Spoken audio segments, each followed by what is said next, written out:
The 5 Orange Pips. When I glance over my notes and records of the Sherlock Holmes cases between the years 82 and 90, I am faced by so many which present strange and interesting features that it is no easy matter to know which to choose and which to leave. Some, however, have already gained publicity through the papers, and others have not offered a field for those peculiar qualities which my friend possessed in so high a degree, and which it is the object of these papers to illustrate. Some, too, have baffled his analytical skill, and would be, as narratives, beginnings without an ending, while others have been but partially cleared up, and have their explanations founded rather upon conjecture and surmise than on that absolute logical proof which was so dear to him. There is, however, one of these last which was so remarkable in its details, and so startling in its results, that I am tempted to give some account of it in spite of the fact that there are points in connection with it which never have been, and probably never will be, entirely cleared up. The year 87 furnished us with a long series of cases of greater or less interest, of which I retain the records. Among my headings under this 12 months, I find an account of the adventure of the Paradol Chamber, of the Amateur Mendicant Society, who held a luxurious club in the lower vault of a furniture warehouse, of the facts connected with the loss of the British bark Sophie Anderson, of the singular adventures of the Grice Pattersons in the island of Uffa, and finally of the Camberwell poisoning case. In the latter, as may be remembered, Sherlock Holmes was able, by winding up the dead man's watch, to prove that it had been wound up 2 hours before, and that therefore the deceased had gone to bed within that time, a deduction which was of the greatest importance in clearing up the case. All these I may sketch out at some future date, but none of them present such singular features as the strange train of circumstances which I have now taken up my pen to describe. It was in the latter days of September, and the equinoctial gales had set in with exceptional violence. All day the wind had screamed and the rain had beaten against the windows, so that even here in the heart of great, handmade London we were forced to raise our minds for the instant from the routine of life, and to recognize the presence of those great elemental forces which shriek at mankind through the bars of his civilization, like untamed beasts in a cage. As evening drew in, the storm grew higher and louder, and the wind cried and sobbed like a child in the chimney. Sherlock Holmes sat moodily at one side of the fireplace cross-indexing his records of crime, while I at the other was deep in one of Clark Russell's fine sea stories, until the howl of the gale from without seemed to blend with the text, and the splash of the rain to lengthen out into the long swash of the sea waves. My wife was on a visit to her mother's, and for a few days I was a dweller once more in my old quarters at Baker Street. "Why," said I, glancing up at my companion, "that was surely the bell. Who could come tonight?" "Some friend of yours, perhaps." "Except yourself I have none," he answered. "I do not encourage visitors." "A client, then?" "If so, it is a serious case. Nothing less would bring a man out on such a day, and at such an hour. But I take it that it is more likely to be some crony of the landlady's." Sherlock Holmes was wrong in his conjecture, however, for there came a step in the passage and a tapping at the door. He stretched out his long arm to turn the lamp away from himself, and towards the vacant chair upon which a newcomer must sit. "Come in," said he. The man who entered was young, some 22 at the outside, well-groomed and trimly clad, with something of refinement and delicacy in his bearing. The streaming umbrella which he held in his hand, and his long shining waterproof, told of the fierce weather through which he had come. He looked about him anxiously in the glare of the lamp, and I could see that his face was pale and his eyes heavy, like those of a man who is weighed down with some great anxiety. "I owe you an apology," he said, raising his golden pince-nez to his eyes. "I trust that I am not intruding. I fear that I have brought some traces of the storm and rain into your snug chamber." "Give me your coat and umbrella," said Holmes. "They may rest here on the hook, and will be dry presently. You have come up from the southwest, I see." "Yes, from Horsham. That clay and chalk mixture, which I see upon your toe caps, is quite distinctive." "I have come for advice." "That is easily got. And help. That is not always so easy. I have heard of you, Mr. Holmes. I heard from Major Prendergast how you saved him in the Tankerville Club scandal. Ah, of course. He was wrongfully accused of cheating at cards. He said that you could solve anything. He said too much. That you are never beaten. I have been beaten 4 times. 3 times by men, and once by a woman. But what is that compared with the number of your successes? It is true that I have been generally successful. Then you may be so with me. I beg that you will draw your chair up to the fire and favor me with some details as to your case. It is no ordinary one. None of those which come to me are. I am the last court of appeal. And yet I question, sir, whether, in all your experience, you have ever listened to a more mysterious and inexplicable chain of events than those which have happened in my own family. You fill me with interest, said Holmes. Pray give us the essential facts from the commencement, and I can afterwards question you as to those details which seem to me to be most important. The young man pulled his chair up and pushed his wet feet out towards the blaze. My name, said he, is John Openshaw, but my own affairs have, as far as I can understand, little to do with this awful business. It is a hereditary matter, so in order to give you an idea of the facts, I must go back to the commencement of the affair. You must know that my grandfather had 2 sons, my uncle Elias and my father Joseph. My father had a small factory at Coventry, which he enlarged at the time of the invention of bicycling. He was a patentee of the Openshaw unbreakable tire, and his business met with such success that he was able to sell it and to retire upon a handsome competence. My uncle Elias emigrated to America when he was a young man and became a planter in Florida, where he was reported to have done very well. At the time of the war he fought in Jackson's army, and afterwards under Hood, where he rose to be a colonel. When Lee laid down his arms, my uncle returned to his plantation, where he remained for 3 or 4 years. About 1869 or 1870 he came back to Europe and took a small estate in Sussex, near Horsham. He had made a very considerable fortune in the States, and his reason for leaving them was his aversion to the negroes, and his dislike of the Republican policy in extending the franchise to them. He was a singular man, fierce and quick-tempered, very foul-mouthed when he was angry, and of a most retiring disposition. During all the years that he lived at Horsham, I doubt if ever he set foot in the town. He had a garden and 2 or 3 fields round his house, and there he would take his exercise, though very often for weeks on end he would never leave his room. He drank a great deal of brandy and smoked very heavily, but he would see no society, and did not want any friends, not even his own brother. He didn't mind me, in fact, he took a fancy to me, for at the time when he saw me first I was a youngster of 12 or so. This would be in the year 1878, after he had been 8 or 9 years in England. He begged my father to let me live with him, and he was very kind to me in his way. When he was sober he used to be fond of playing backgammon and draughts with me, and he would make me his representative both with the servants and with the tradespeople, so that by the time that I was 16 I was quite master of the house. I kept all the keys and could go where I liked and do what I liked, so long as I did not disturb him in his privacy. There was one singular exception, however, for he had a single room, a lumber room up among the attics, which was invariably locked, and which he would never permit either me or anyone else to enter.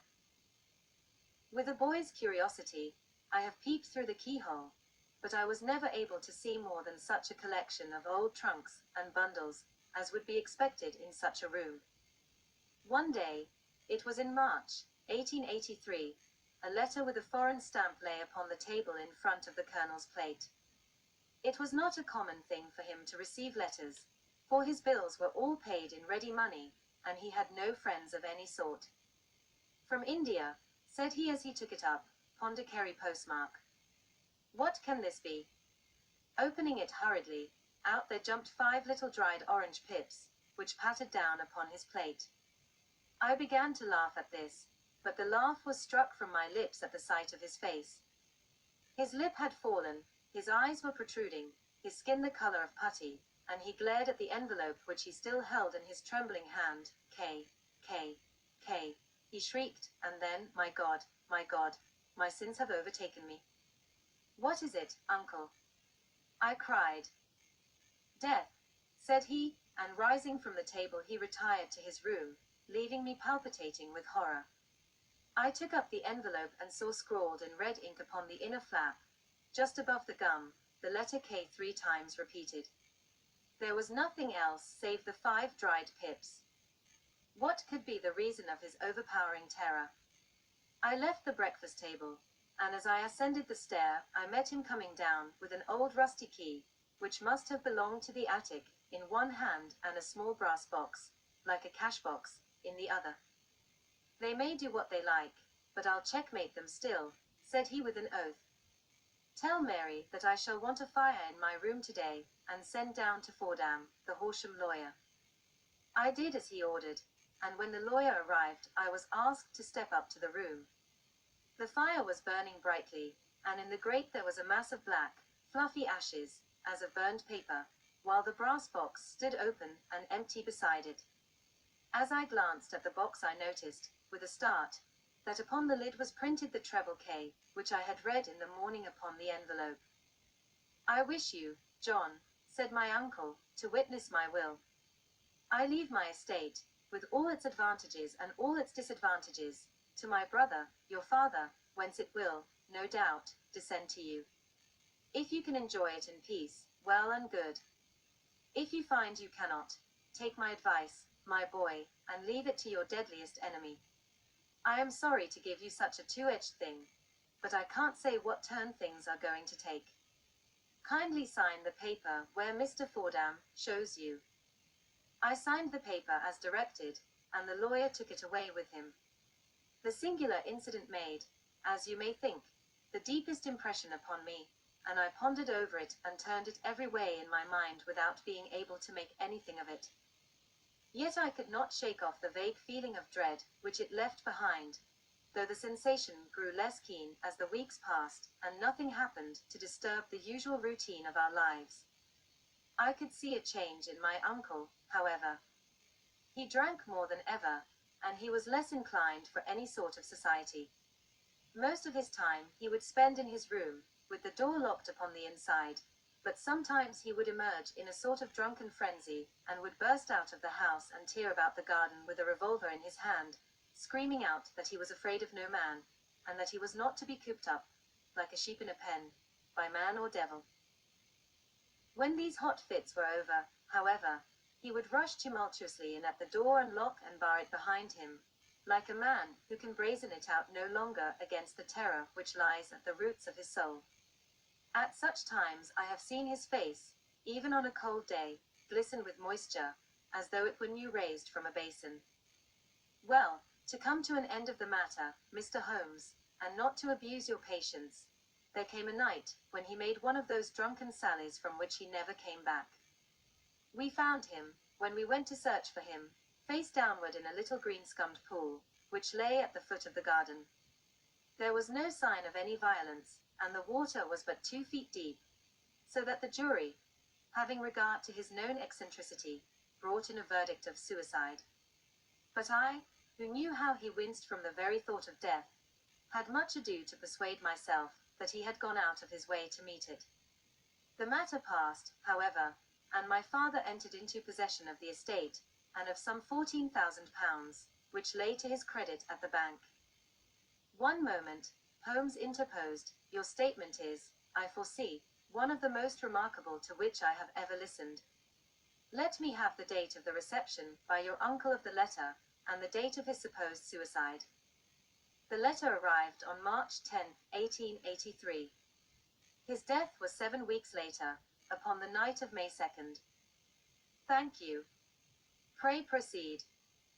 When my father took over the Horsham property, he, at my request, made a careful examination of the attic, which had been always locked up. We found the brass box there, although its contents had been destroyed. On the inside of the cover was a paper label, with the initials of K, K, K, repeated upon it, and letters, memoranda, receipts, and a register written beneath. These, we presume, indicated the nature of the papers, which had been destroyed by Colonel Openshaw. For the rest, there was nothing of much importance in the attic save a great many scattered papers and notebooks bearing upon my uncle's life in America. Some of them were of the war time, and showed that he had done his duty well, and had borne the repute of a brave soldier. Others were of a date during the reconstruction of the Southern states, and were mostly concerned with politics, for he had evidently taken a strong part in opposing the carpetbag politicians, who had been sent down from the north. Well, it was the beginning of '84 when my father came to live at Horsham, and all went as well as possible with us until the January of '85. On the 4th day after the New Year, I heard my father give a sharp cry of surprise, as we sat together at the breakfast table. There he was, sitting with a newly opened envelope in one hand and 5 dried orange pips in the outstretched palm of the other one. He had always laughed at what he called my cock and bull story about the colonel, but he looked very scared and puzzled now that the same thing had come upon himself. "Why, what on earth does this mean, John?" he stammered. My heart had turned to lead. "It is K, K, K, said I. He looked inside the envelope. "So it is," he cried. "Here are the very letters. But what is this written above them?" "Put the papers on the sundial," I read, peeping over his shoulder. "What papers?" "What sundial?" he asked. "The sundial in the garden." "There is no other," said I, "but the papers must be those that are destroyed." "Pooh," said he, gripping hard at his courage. "We are in a civilized land here, and we can't have tomfoolery of this kind. Where does the thing come from?" "From Dundee," I answered, glancing at the postmark. "Some preposterous practical joke," said he. "What have I to do with sundials and papers? I shall take no notice of such nonsense." "I should certainly speak to the police," I said. "And be laughed at for my pains." "Nothing of the sort." "Then let me do so." "No, I forbid you. I won't have a fuss made about such nonsense." It was in vain to argue with him, for he was a very obstinate man. I went about, however, with a heart which was full of forebodings. On the 3rd day after the coming of the letter, my father went from home to visit an old friend of his, Major Freebody, who was in command of one of the forts upon Portsdown Hill. I was glad that he should go, for it seemed to me that he was farther from danger when he was away from home. In that, however, I was in error. Upon the 2nd day of his absence I received a telegram from the Major, imploring me to come at once. My father had fallen over one of the deep chalk pits, which abound in the neighborhood, and was lying senseless, with a shattered skull. I hurried to him, but he passed away without having ever recovered his consciousness. He had, as it appears, been returning from Fareham in the twilight, and as the country was unknown to him, and the chalk pit unfenced, the jury had no hesitation in bringing in a verdict of death from accidental causes. Carefully as I examined every fact connected with his death, I was unable to find anything which could suggest the idea of murder. There were no signs of violence, no footmarks, no robbery, no record of strangers having been seen upon the roads. And yet I need not tell you that my mind was far from at ease, and that I was well nigh certain that some foul plot had been woven round him. In this sinister way I came into my inheritance. You will ask me why I did not dispose of it. I answer, because I was well convinced that our troubles were in some way dependent upon an incident in my uncle's life, and that the danger would be as pressing in one house as in another. It was in January, '85, that my poor father met his end, and 2 years and 8 months have elapsed since then. During that time I have lived happily at Horsham, and I had begun to hope that this curse had passed away from the family, and that it had ended with the last generation. I had begun to take comfort too soon, however. Yesterday morning the blow fell in the very shape in which it had come upon my father. The young man took from his waistcoat a crumpled envelope, and turning to the table, he shook out upon it 5 little dried orange pips. "This is the envelope," he continued. "The postmark is London, Eastern Division. Within are the very words which were upon my father's last message, K, K, K, and then put the papers on the sundial." "What have you done?" asked Holmes. "Nothing. Nothing." To tell the truth, he sank his face into his thin, white hands. I have felt helpless. I have felt like one of those poor rabbits, when the snake is writhing towards it. I seem to be in the grasp of some resistless, inexorable evil, which no foresight and no precautions can guard against. "Tut! Tut!" cried Sherlock Holmes. "You must act, man, or you are lost. Nothing but energy can save you. This is no time for despair. I have seen the police." "Ah?" "But they listened to my story with a smile. I am convinced that the inspector has formed the opinion that the letters are all practical jokes, and that the deaths of my relations were really accidents, as the jury stated, and were not to be connected with the warnings." Holmes shook his clenched hands in the air. "Incredible imbecility," he cried. "They have, however, allowed me a policeman, who may remain in the house with me. Has he come with you tonight?" "No. His orders were to stay in the house." Again Holmes raved in the air. "Why did you come to me?" he said, "and above all, why did you not come at once?" "I did not know. It was only today that I spoke to Major Prendergast about my troubles, and was advised by him to come to you. It is really 2 days since you had the letter. We should have acted before this. You have no further evidence, I suppose, than that which you have placed before us, no suggestive detail which might help us." "There is one thing," said John Openshaw. He rummaged in his coat pocket, and, drawing out a piece of discolored, blue-tinted paper, he laid it out upon the table. "I have some remembrance," said he, "that on the day when my uncle burned the papers I observed that the small, unburned margins which lay amid the ashes were of this particular color. I found this single sheet upon the floor of his room, and I am inclined to think that it may be one of the papers which has, perhaps, fluttered out from among the others, and in that way has escaped destruction. Beyond the mention of pips, I do not see that it helps us much. I think myself that it is a page from some private diary. The writing is undoubtedly my uncle's." Holmes moved the lamp, and we both bent over the sheet of paper, which showed by its ragged edge that it had indeed been torn from a book.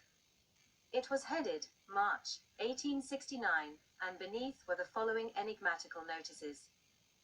4th, Hudson came. Same old platform. 7th, said the pips on Macaulay, Paramore, and John Swain of St. Augustine. 9th, Macaulay cleared. 10th, John Swain cleared. 12th, visited Paramore. All well."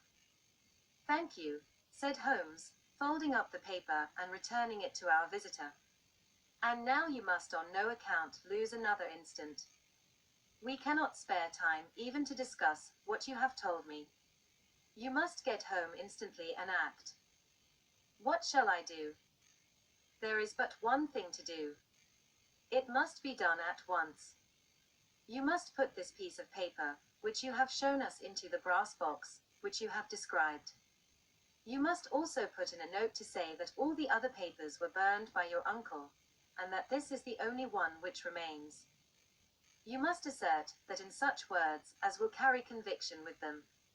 Having done this, you must at once put the box out upon the sundial, as directed. Do you understand?" "Entirely. Do not think of revenge, or anything of the sort, at present. I think that we may gain that by means of the law, but we have our web to weave, while theirs is already woven. The first consideration is to remove the pressing danger which threatens you. The second is to clear up the mystery and to punish the guilty parties. I thank you, said the young man, rising and pulling on his overcoat. You have given me fresh life and hope. I shall certainly do as you advise. Do not lose an instant. And, above all, take care of yourself in the meanwhile, for I do not think that there can be a doubt that you are threatened by a very real and imminent danger. How do you go back? By train from Waterloo. It is not yet 9. The streets will be crowded, so I trust that you may be in safety. And yet you cannot guard yourself too closely. I am armed. That is well. Tomorrow I shall set to work upon your case. I shall see you at Horsham, then. No, your secret lies in London. It is there that I shall seek it. Then I shall call upon you in a day, or in 2 days, with news as to the box and the papers. I shall take your advice in every particular. He shook hands with us and took his leave.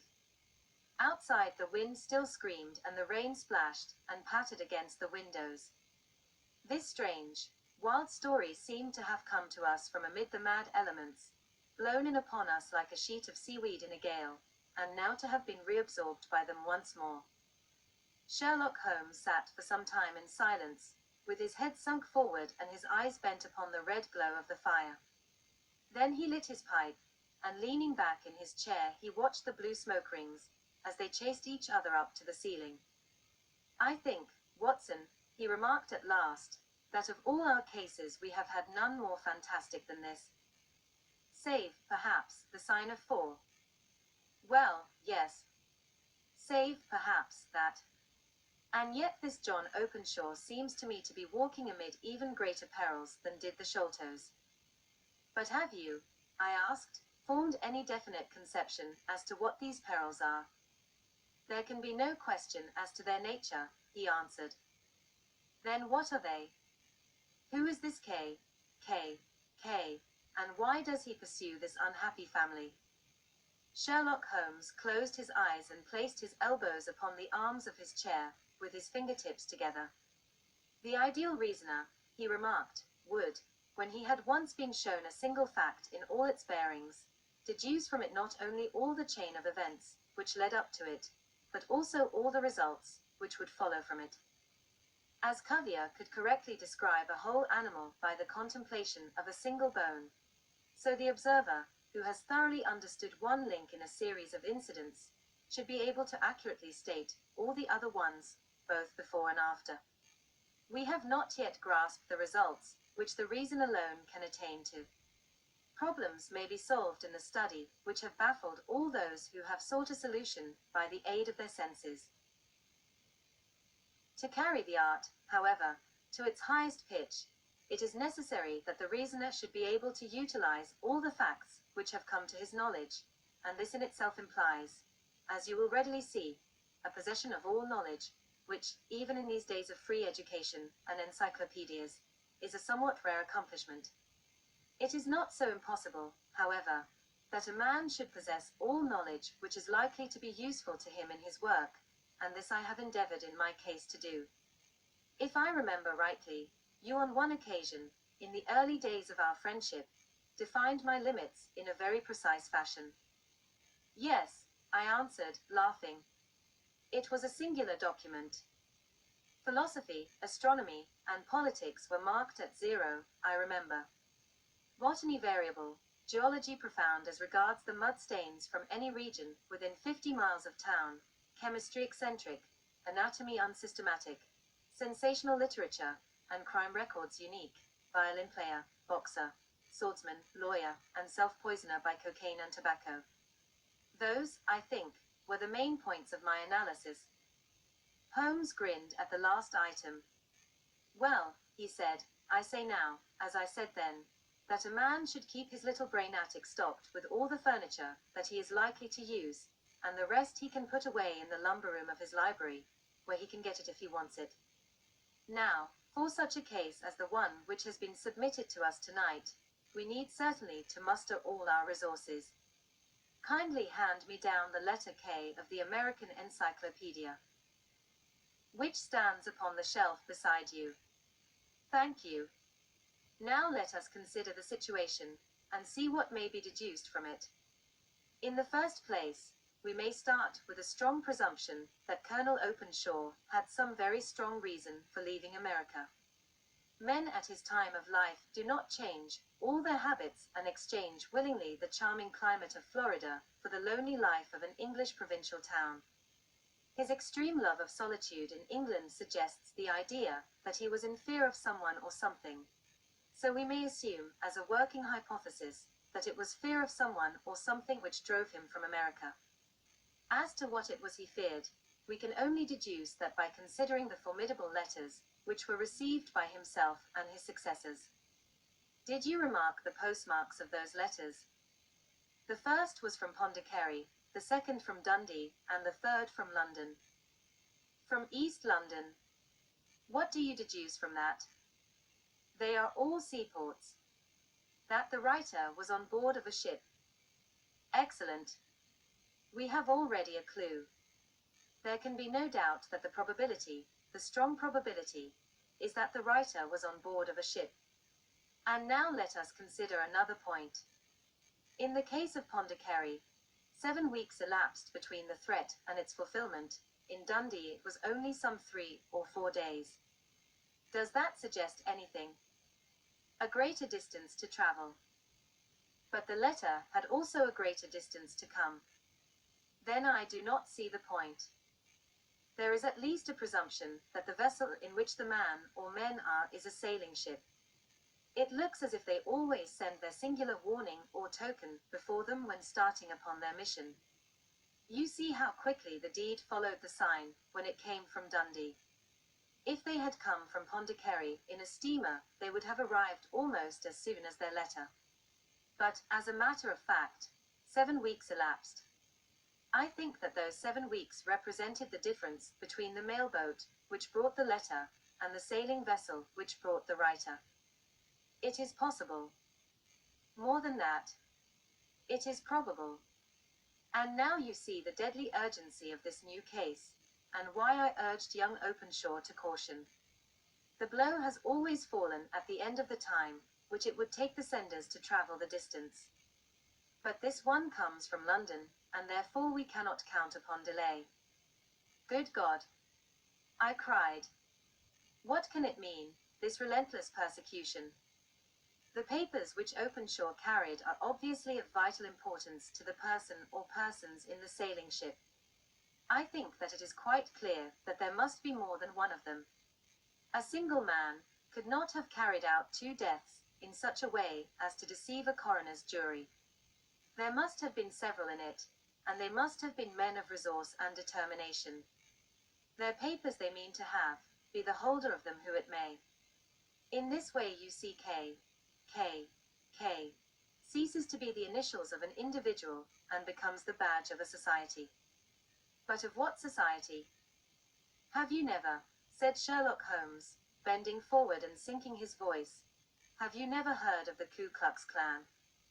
I never have. Holmes turned over the leaves of the book upon his knee.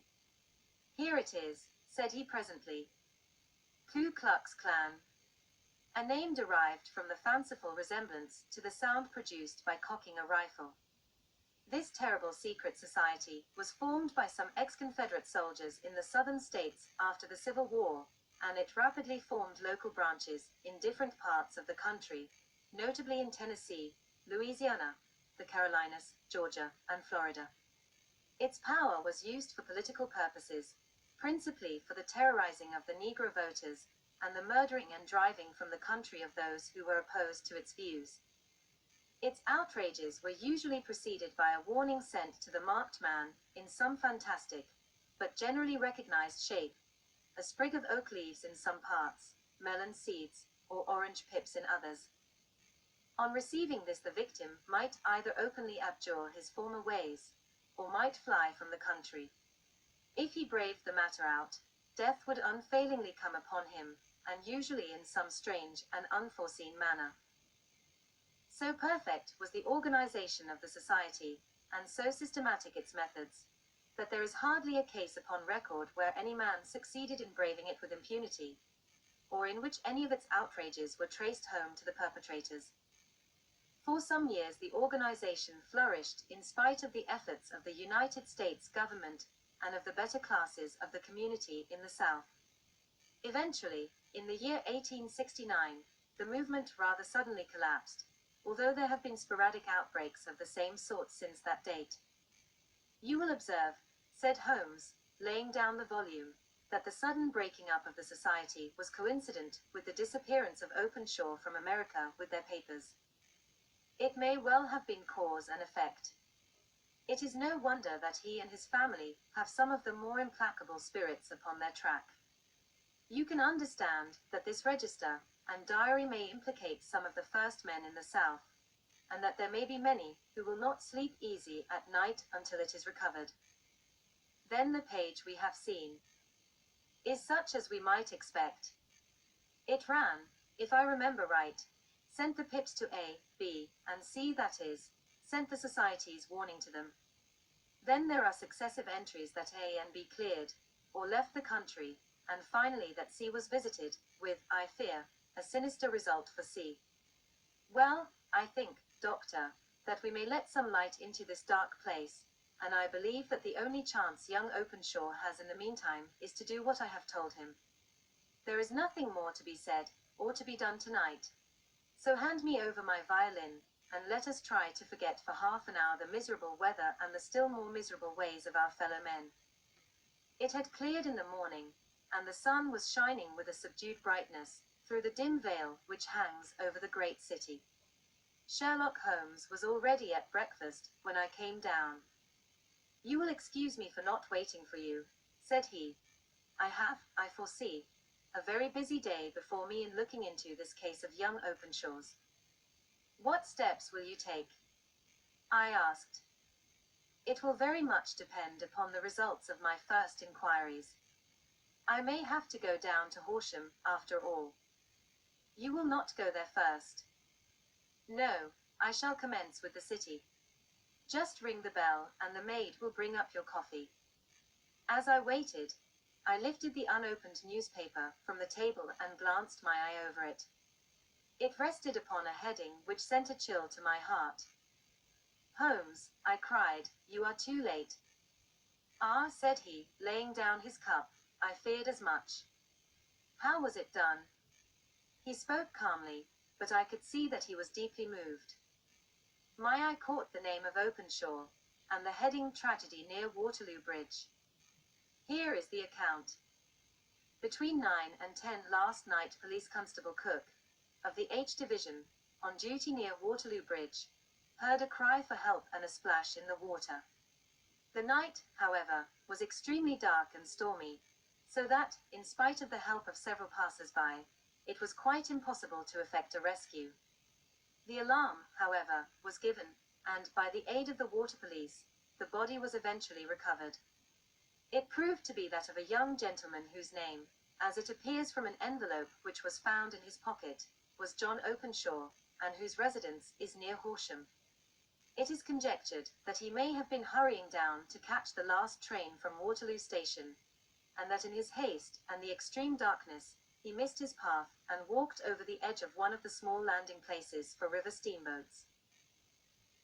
The body exhibited no traces of violence, and there can be no doubt that the deceased had been the victim of an unfortunate accident, which should have the effect of calling the attention of the authorities to the condition of the riverside landing stages. We sat in silence for some minutes, Holmes more depressed and shaken than I had ever seen him. "That hurts my pride, Watson," he said at last. "It is a petty feeling, no doubt, but it hurts my pride. It becomes a personal matter with me now, and, if God sends me health, I shall set my hand upon this gang. That he should come to me for help, and that I should send him away to his death." He sprang from his chair and paced about the room in uncontrollable agitation, with a flush upon his sallow cheeks, and a nervous clasping and unclasping of his long thin hands. "They must be cunning devils," he exclaimed at last. "How could they have decoyed him down there? The embankment is not on the direct line to the station. The bridge, no doubt, was too crowded, even on such a night, for their purpose. Well, Watson, we shall see who will win in the long run. I am going out now. To the police. No, I shall be my own police. When I have spun the web, they may take the flies, but not before. All day I was engaged in my professional work, and it was late in the evening before I returned to Baker Street. Sherlock Holmes had not come back yet. It was nearly 10 o'clock before he entered, looking pale and worn. He walked up to the sideboard, and tearing a piece from the loaf he devoured it voraciously, washing it down with a long draught of water. "You are hungry," I remarked. "Starving." It had escaped my memory. "I have had nothing since breakfast." "Nothing?" "Not a bite." I had no time to think of it. "And how have you succeeded?" "Well, you have a clue." "I have them in the hollow of my hand. Young Openshaw shall not long remain unavenged. Why, Watson, let us put their own devilish trademark upon them. It is well thought of." "What do you mean?" He took an orange from the cupboard, and tearing it to pieces he squeezed out the pips upon the table. Of these he took 5 and thrust them into an envelope. On the inside of the flap he wrote S.H. 4J.O. Then he sealed it and addressed it to Captain James Calhoun, Bark Lone Star, Savannah, Georgia. "That will await him when he enters port," said he, chuckling. "It may give him a sleepless night. He will find it as sure a precursor of his fate as Openshaw did before him." "And who is this Captain Calhoun?" "The leader of the gang." "I shall have the others, but he first." "How did you trace it, then?" He took a large sheet of paper from his pocket, all covered with dates and names. "I have spent the whole day," said he, "over Lloyd's registers and files of the old papers, following the future career of every vessel which touched at Pondicherry in January and February in '83. There were 36 ships of fair tonnage, which were reported there during those months. Of these, one, the Lone Star, instantly attracted my attention, since, although it was reported as having cleared from London, the name is that which is given to one of the states of the Union. Texas, I think. I was not and am not sure which, but I knew that the ship must have an American origin. What then? I searched the Dundee records, and when I found that the bark Lone Star was there in January, '85, my suspicion became a certainty. I then inquired as to the vessels which lay at present in the port of London. Yes, the Lone Star had arrived here last week. I went down to the Albert Dock and found that she had been taken down the river by the early tide this morning, homeward bound to Savannah. I wired to Gravesend and learned that she had passed some time ago, and as the wind is easterly I have no doubt that she is now past the Goodwins, and not very far from the Isle of Wight. What will you do, then? Oh, I have my hand upon him. He and the 2 mates are, as I learn, the only native-born Americans in the ship. The others are Finns and Germans. I know, also, that they were all 3 away from the ship last night. I had it from the stevedore, who has been loading their cargo. By the time that their sailing ship reaches Savannah, the mailboat will have carried this letter, and the cable will have informed the police of Savannah that these 3 gentlemen are badly wanted here upon a charge of murder. There is ever a flaw, however, in the best laid of human plans, and the murderers of John Openshaw were never to receive the orange pips, which would show them that another, as cunning and as resolute as themselves, was upon their track. Very long and very severe were the equinoctial gales that year. We waited long for news of the Lone Star of Savannah, but none ever reached us. We did at last hear that somewhere far out in the Atlantic a shattered stern post of a boat was seen swinging in the trough of a wave, with the letters L.S. carved upon it, and that is all which we shall ever know of the fate of the Lone Star.